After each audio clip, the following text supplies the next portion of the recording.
Hi everyone and welcome back. I'm sure we all know the story of Samson and Delilah.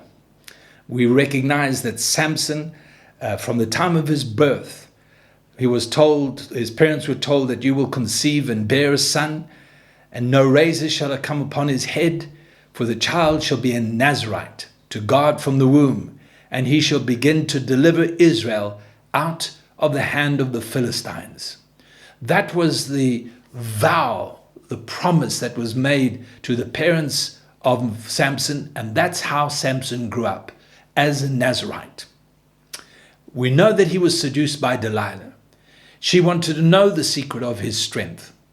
And finally he succumbs, and he tells her, if you cut my hair, I will become weak like other men. So she cut his hair. The Philistines came in and they were able to capture him easily. Now, let's be clear. The strength of Samson was not the hair. The strength of Samson was his vow as a Nazarite. And when the hair was cut, that's what was broken. So in our Christian life, when you're born again, you come into this covenant, you come into this vow, this relationship with God through Jesus Christ. Now, we have many temptations in our life. We have many tests in our life. And sometimes we fail. Sometimes we make mistakes. Sometimes we do things we sincerely regret and we repent and we know that God forgives us.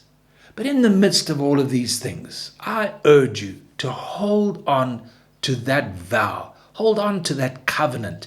Cherish the commitment that God has to you, and cherish the commitment that you have before God.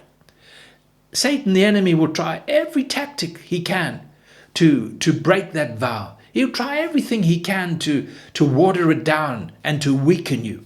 But when you know your heart belongs to God, and you know the commitment you have in your heart for him, even though you fail and weaken the flesh, I want to tell you that heart, that commitment will always carry you through.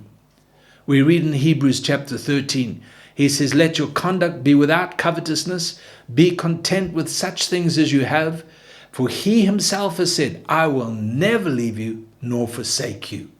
That's the covenant that God has with us through Jesus Christ. And that's the covenant we have with him. So my hair can be cut. I can give in to worldly lusts. I can fall down. I can sin. I can do things that I sincerely regret and I repent of. But in the midst of all this, I'm in covenant with God. And that will hold my heart till eternity. May the Lord help us. God bless.